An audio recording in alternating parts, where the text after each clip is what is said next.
Welcome to Wrestling with Heart, a podcast looking at pro wrestlers giving back to their community. Join me, Stanley Carr, as I interview wrestling's hottest names who use their platforms as entertainers to raise awareness and do community service.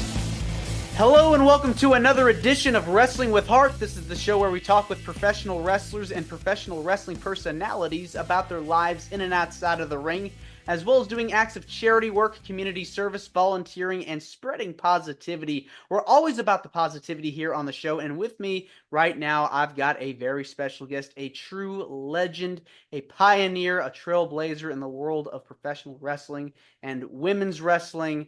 Former two-time WWE Women's Champions, worked in numerous companies. Pleased to welcome the one, the only, Jazz. Welcome to Wrestling with Heart. Hola. Hello, hello, hello. Yes.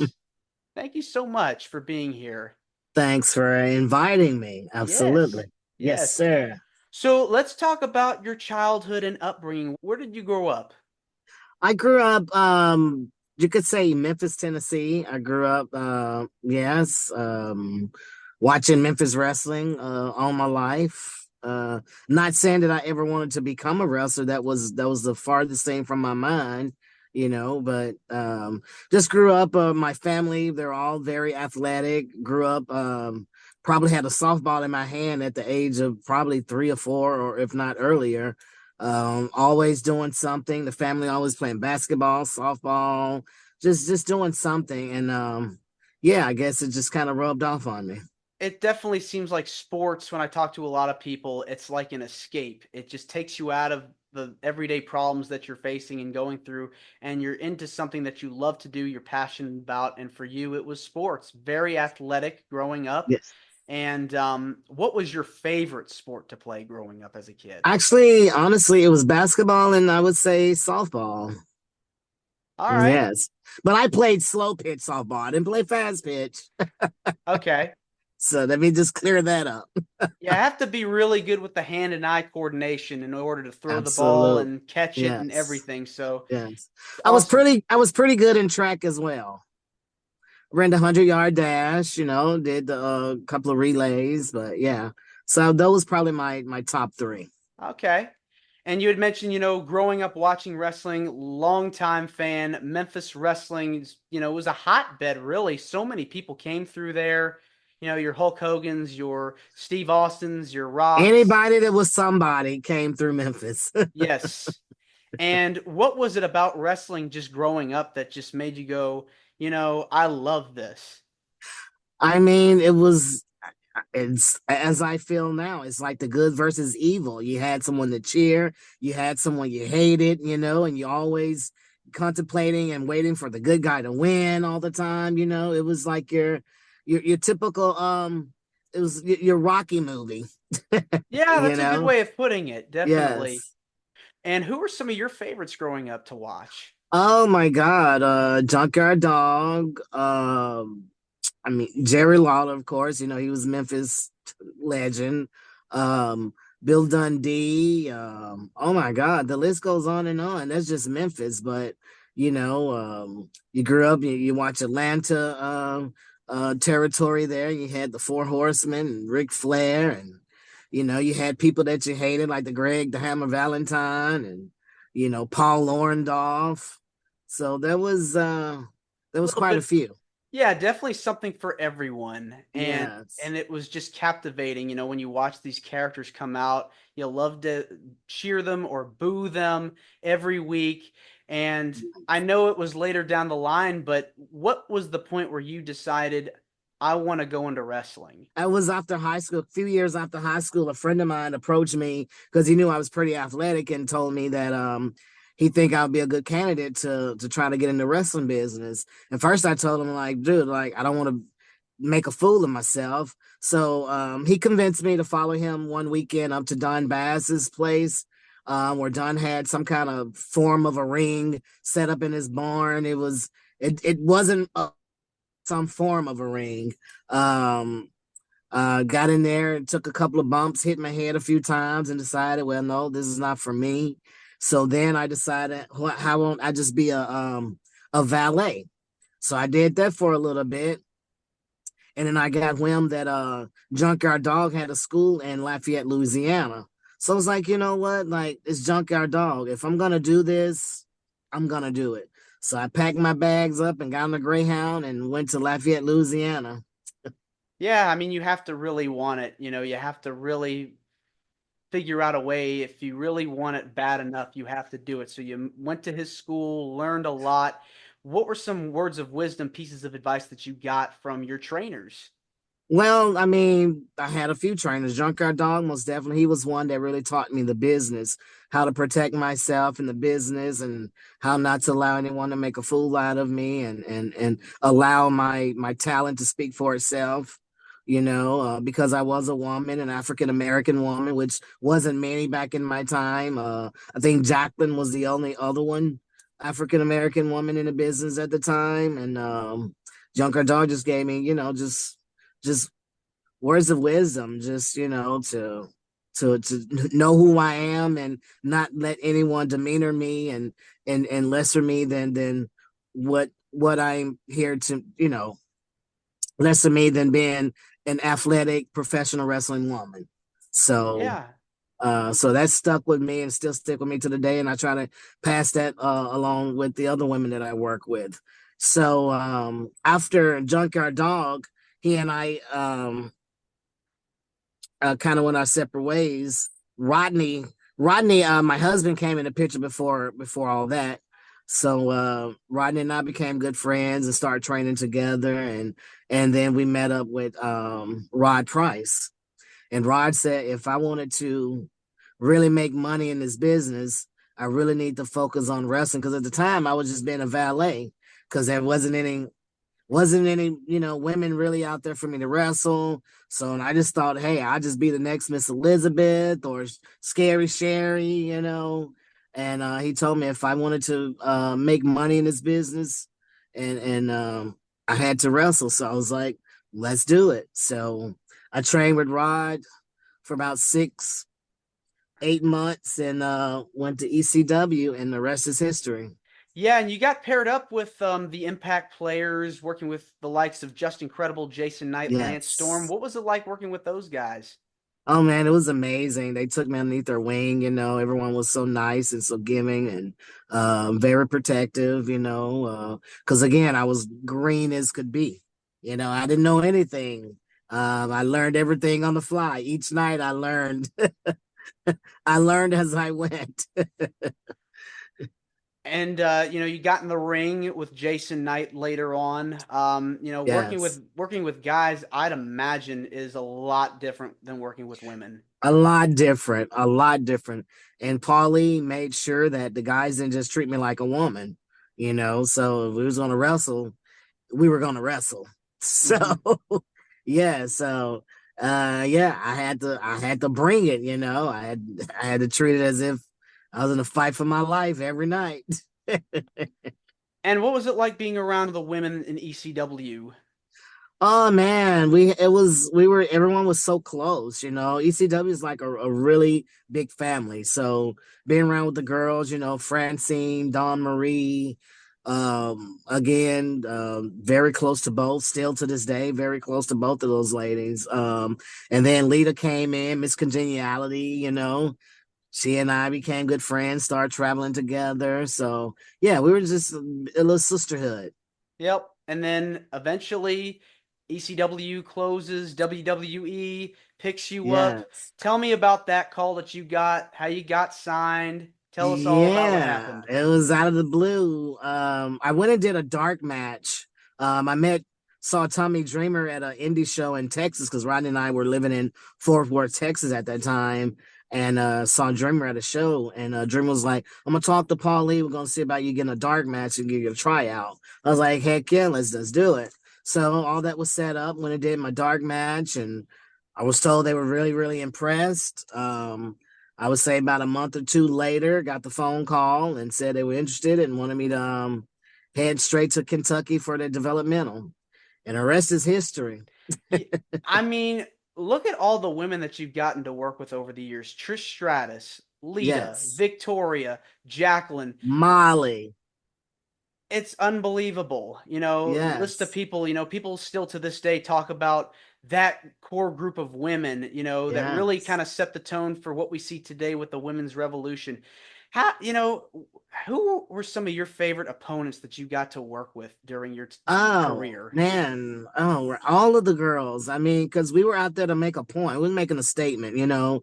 I wasn't there for the gimmick matches, like the panty and bra matches, the pillow fight matches. I wasn't there for that, but they were all fed up with that era, and we were there to like let them know that we belong on the card, we belong part of the roster, and we are professional wrestlers. We are WWE superstars, and not just TNA. So that was our point every night to prove to the world and to the company that we belong. And I mean, it's got to feel good now, when you look back and you see the women's revolution and see women's wrestling, reach the heights that it is right now. Yes, It has to feel good knowing that it you ladies does. paved the way. It does. It really does. I mean, I don't think I would have fit that mold anyway of being in, panty and bra matches. Like that just wasn't me.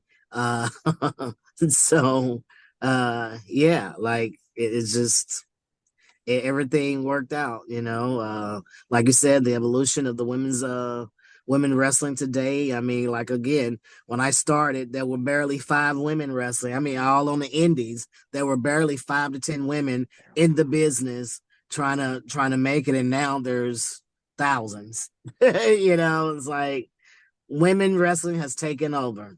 It definitely has. And Yeah. how long were you wrestling? When did you leave as a competitor, retire? I come retired fully retired like a couple of years ago. Yeah, my knees were shot. I needed to have a knee replacement, and and if I couldn't go out there and be jazz, then I was like, I worked too hard, created a legacy, and I wasn't gonna ruin it by just trying to just stay out there. When I knew daggum well I couldn't. So and it was very hard, very very hard to leave that side of the business alone. But again, I'm still deeply involved. My husband and I, we've had a school for over 20 years, so it's just we're still passing along the knowledge and still deeply involved in the business today, working with NWA, one of the only and head producer of the whole women's division there. So it's When you life is great. Yes, it definitely is. And when you look at the roster now, and Yes. when you think about, dream matches, who do you go and sit there and go, Man, I wish I could wrestle this woman, or this person and I would have such a good match." When you talk about dream Uh matches, Dream matches. Wow. I would love to be in a tag with Bianca and Jade one day. That would be great. If I had to work someone in the singles, I always say it would be Charlotte Flair. that would be a really good one. Two different Yeah. styles, but really, like both of you are powerhouses. Yes. And Charlotte's a true worker, and that's what I always consider myself as, a worker. So Mhm. I believe she and I could actually go out there and make magic together. And I think it would be such an incredible match, the both of you. Yes. When I think back to your days, especially in your WWE tenure, working with Teddy Long, especially, that was a really good time. I enjoyed. Yes. And I'm the only woman that Teddy has ever worked with. Hmm. It's so amazing, wrestling Trish Stratus and Lita, getting to work a WrestleMania. Yes. That had to have felt good. Oh my God. Yes. I mean, that's the grand stage of all, right? That's the Super Bowl of wrestling. So, I mean, anybody that ever buy a pair of boots wants to be a part of Mania. Yeah, I mean, walking in as champion, walking out as champion. Yes. The first African American woman to do that. That's so cool. That Yes. really Yes. is. Yes. Wow. All right. So I want to talk about your wrestling school. You and Rodney, you'd mentioned you've had the school now for about 20 years. What made you Yes. decide to start it up? And Talk about how it's grown since you started the Well, school. I mean, we love teaching, we love giving back. We love sharing the knowledge. We love the business. So if we can continue to guide individuals in the right direction to save the business and keep the business as it is, or to just save the business in general, by teaching individuals the right way. And that's what we're all about. We're all about giving back. Sometimes we cheat ourselves on. People tell us all the time we're too nice, but that's just how we are, and that's just how we feel like we continue to have our blessings and still be a part of the business today. But Yeah. yeah, just love to share the knowledge, man. We were taught and given so much knowledge from so many different people. And I mean, like, when I say this, I'm talking about the Fit Finleys, the Arn Andersons, the Dr. Toms, the and I mean, you go to ECW, your Tracy Smothers, your Dreamers, your Paulie. Oh my God. I mean, the list goes on and on. These are individuals that has actually either talked to me or hands-on with me in the ring. So And what is it that you talked about, the stuff that you got from your trainers, advice, but what pieces of advice do you give to your students now? I think the biggest thing now is to we try to teach everyone to continue to work on their craft, because nowadays people start having matches, then they stop training. It's like that's my biggest pet peeve in this sport, because I feel like wrestling is the only professional sport that individuals feel like once they've done a little something, they're great at it and they stop working on their craft. LeBron James never stopped. Kobe Bryant, the greatest of the greats, they practice and train all the time. And that's what we're trying to teach our students. Like, never think you're too good to continue to work on your craft. No, it takes that discipline. You have to It really does. commit to it. It's a commitment. It's a commitment. It's a sacrifice. It's you have to live it, sleep it, and eat it, and dream it. And Yeah. if you want to be successful, if this is something you just want to do on the weekends, then hey, you that's what you do. But if you're trying to really make it, and it's not about going to WWE. I mean, you can go overseas. Like, when you can make a living off of this business, then you've made it. Yeah, I mean, the sky's the limit. There's infinite Sky's the limit. possibilities now. And the cool thing is nowadays there's so many different companies, platforms. You could watch wrestling at the fingertips with the numerous Absolutely. companies. Social media, I think, has helped with that. The internet, going online, watching it, and I think it's Yes. fair to say we're in a boom period right now. We really are. Wrestling is as hot as it's ever been. So, like you said, there's so many different companies, and everyone keeps sleeping on NWA, but I'm telling you, you better watch William Patrick Corgan. He's making noise in his business, so people Yeah. better keep their eyes open. Definitely need to watch what's going on there. Yeah. Watch out. Now you guys, your school, do you guys put on benefit shows, help out in your community We with? do. We work with some nonprofit organizations, like the women's shelters for women that's coming in there been abused, trying to leave their homes with their babies in the middle of the night. We've worked with them. We work with numerous. I actually have to have a list of all the nonprofits that we've worked with, but if you know of any, if anyone listens to this that's within the city of San Antonio, please reach out to Dogg Pound Championship Wrestling and see how we can come together and work together. Yeah. I mean, you talked about the women's shelters and numerous nonprofits. What is it? Yes. What is it about giving back to your community that gives you the most joy? Well, I mean, like you said, it's giving back when you're blessed and able to give. I mean, I feel that's what life is all about, helping the needy that's in need, or sometimes, we see a lot of homeless people out here. Sometimes we donate things to Salvation Army. my husband and I, we have pulled over numerous of times and just give to the homeless. You know, again, just what way we were raised. So we're all about giving back. It Yeah. most definitely brings joy. Yes. Yeah, I mean, there's so many people out there that can't afford certain things, and you just never know what they're going through in their lives. So that's really awesome that you're able to do that, because so many people are just going through a lot. Yes, it's getting really scary out here. Like yeah. So the world needs to come together as one, and we need to lean on each other like we've never done before. Yes, absolutely.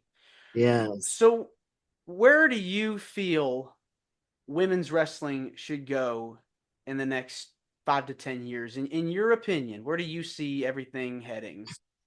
I mean, I that's hard to say. I mean, I think the only thing left for women is to have a company that's all women. I know we have WOW, but I could actually see WWE having a show that's solely just women, just all women. AEW could possibly do it too. All the platforms could do it. Impact, NWA, like that's the only thing I feel is left for women to do. We've done everything else but that. So Yeah, that's the only thing left. I know we had the success of Evolution, the all women's pay Yes. per view several years Yes, we did. ago, but it Yes. would be nice to see another one get put on, or Mhm. even another company, comprised of Yes. all women, run by all women. So Yes. that would be phenomenal. Yes. And seemed like the girls, it used to be there were always women used to say, "Oh, I hate to work with women," but I think the women now is really in this business is really a big sisterhood. It really So is. yeah, we really try to look out for one another and give advice where it's needed and just there for one another. Actually Definitely. protect one another. So yes. Hmm. And you probably get asked this question a lot, but Hall of Fame. Is that something that you'd be interested in? I mean, who wouldn't? I mean, that's again, if you ever buy a pair of boots in this business, yes, absolutely. I would love that. And hey, and as they say in this business, never say never. My time is coming. That's all I can say about that, and that's all I have to say. My Yes. time is coming, and I'm just patiently waiting, I, lo- patiently waiting. I love to hear that. And hopefully Yes. it will happen sooner than later. Yes, there's a saying in this business, hurry up and wait. There you go. All Yes. right. Well, Jazz, this is wonderful getting the chance to speak with you. It means a lot to me and to my listeners and viewers that are watching this. Where can Yes, people sir. find more about you and your school and all the things that y'all are doing? Oh man, you can go to my IG. That's Phenom_Jazz. That's me on the Twitter/X, Facebook. You can find us on the our school. We actually have a promotion. We run shows every month. Dogg Pound Championship Wrestling. We have some absolutely good news about to happen with that really really soon. But we're on Anthem TV. You can download the Anthem TV app on your phone or your smart TV, and you can watch episodes of our promotion there. Again, we run here in San Antonio every month. That's Dog with Two G's Championship Wrestling. And when did you start the promotion? Was that attached to the school as well? Yes, yeah, it's been attached with the school. Yes, we've been running for a few years now, but now it's really things are picking up. We're a student based show, but our students are really, yeah, They stepping want to up. learn. Yeah, they're stepping up and making magic, man. Like, yes, I think again, download the app Anthem TV, show your support, show your love. Would appreciate it. Yeah, definitely sounds like it's going to be really good these next few months, and I look forward to Yes. hearing more about it. Thanks again, Jazz, and you're more than welcome to come back. Thank you. Hey, I'm a phone call away, buddy. All right, take care. Thank you. Bye bye. This is Wrestling with Heart. I hope you found this podcast to be informative and entertaining. If you did, please hit the subscribe button and look out for the next edition.